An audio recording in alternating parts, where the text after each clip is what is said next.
Congress party के वरिष्ठ नेता इमरान मसूद ने कहा है कि श्री राम मंदिर पर राजनीति नहीं होनी चाहिए। इमरान मसूद कांग्रेस पार्टी कार्यालय पर मीडिया कर्मियों से रूबरू हो रहे थे। इस दौरान उन्होंने अयोध्या में श्री राम मंदिर के प्राण प्रतिष्ठा के निमंत्रण को लेकर कहा है कि मेरी समझ में निमंत्रण की बात नहीं आती। भगवान के घर आने के लिए कौन निमंत्रण भेजता है भाई? भगवान तो खुद बुलाते हैं, उनके घर से निमंत्रण क्यों आएगा? जिन लोगों की श्री रामचंद्र के लिए आस्था है, यह कोई ऐसा विषय नहीं है जिस पर राजनीति हो। उन्होंने ये भी कहा है कि भगवान श्री राम करोड़ों लोगों की आस्था के प्रतीक है। इससे साफ हो गया है कि कांग्रेस के नेता राम मंदिर उद्घाटन पर निमंत्रण का इंतजार नहीं करेंगे और उद्घाटन समारोह में शामिल हो सकते हैं। भगवान का निमंत्रण तो वही ना होता है। भगवान के घर तो जाया जाता है भीख मांगने के लिए, पल्ला पसार करके, झोली पसार करके। पहले तो मेरी समझ में निमंत्रण का नहीं आता।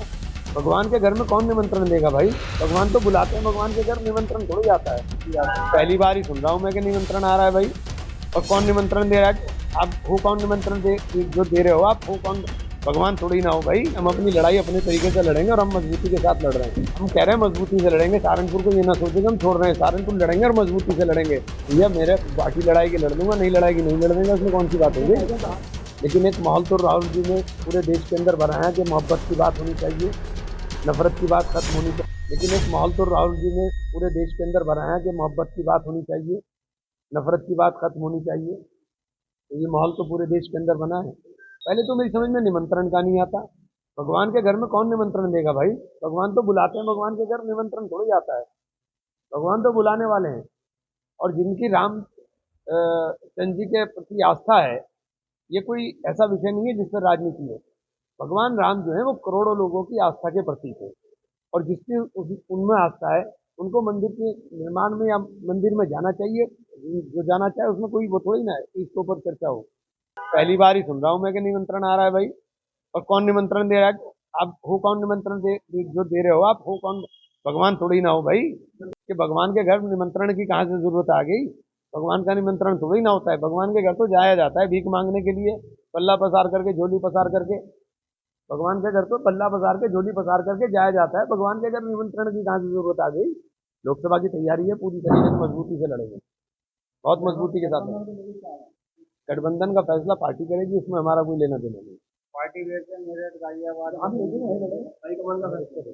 अरे भाई, पार्टी का निर्णय पार्टी करती है, व्यक्ति थोड़ी ना करता है। पार्टी का निर्णय तो पार्टी करेगी, जहाँ करेगी। हम कह रहे हैं मजबूती से लड़ेंगे। सहारनपुर को ये ना सोचे कि हम छोड़ रहे हैं। सहारनपुर लड़ेंगे और मजबूती से लड़ेंगे।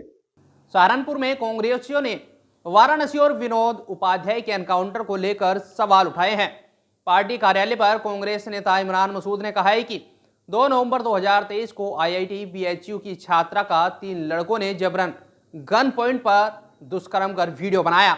इस पर इमरान मसूद ने घोर निंदा करते हुए योगी की पुलिस पर सवाल खड़े करते हुए कहा है कि यूपी सरकार के पास शायद गोलियां कम पड़ गई है, वरना रोज टांग पर गोलियां लगने की सूचना मिलती है। प्रदेश कांग्रेस कमेटी द्वारा प्रदेश जनपद में प्रदेश के इस तरह की प्रेस वार्ता आयोजित की गई।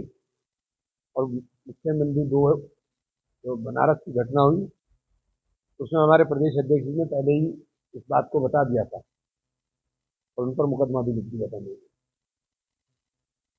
प्रदेश अध्यक्ष जी का चूंकि वो गृह जनपद भी है,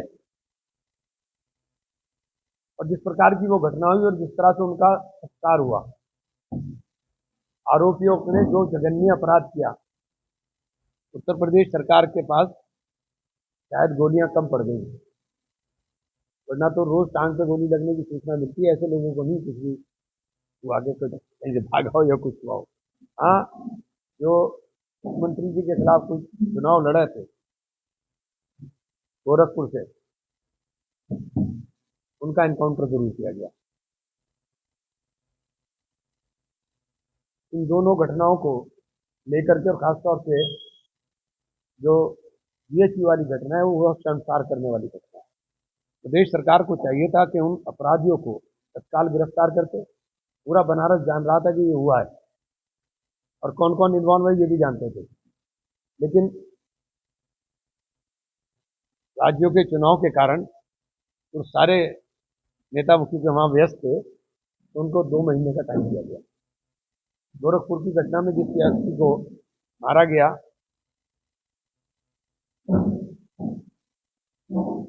विनोद उपाध्याय, उसमें लगातार, जो मैं वहाँ का जानकारी मुझे बहुत ज़्यादा नहीं है, लेकिन वो चुनाव भी लड़े थे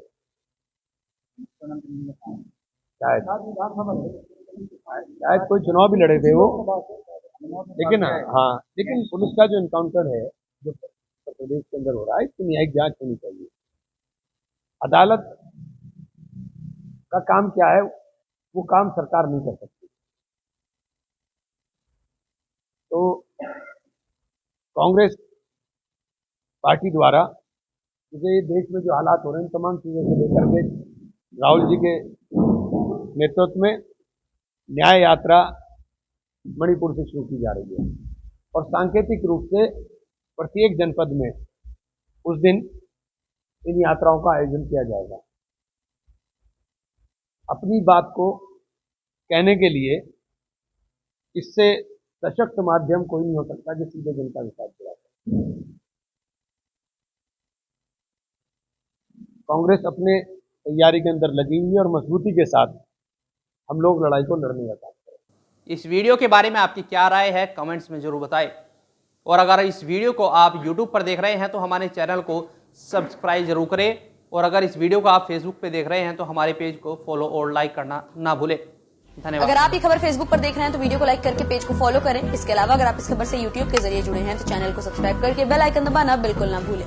नमस्कार।